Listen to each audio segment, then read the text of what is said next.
சோத்திரம் பாஸ்டர். சோத்திரம் பாஸ்டர்.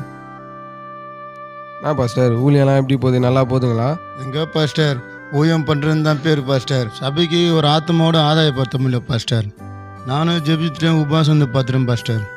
ஒரு ஆத்மாவோட சபைக்கு வரமாட்டாங்க பாஸ்டர். ரொம்ப மனசு கஷ்டமாக இருக்குது பாஸ்டர்.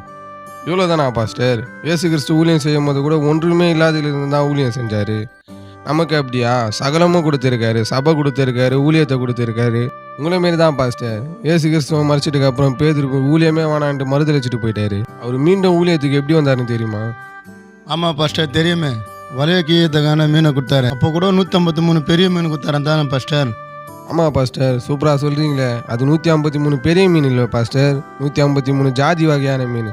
அந்த பகுதியிலே வாழ்கிற எல்லா ஜாதி மீனையும் இயேசு கிறிஸ்து ஒரே வழியில் கொடுத்தாரு. பேதுருவை அழைக்கும் போது கூட இயேசு கிறிஸ்து வாக்கு பண்ணார், எல்லா மனுஷனையும் உன் கையில் கொடுப்பேன்னு. அந்த மீன் வலையில் மாட்டினதே அவனுக்கு உணர்த்ததுக்காக தான்.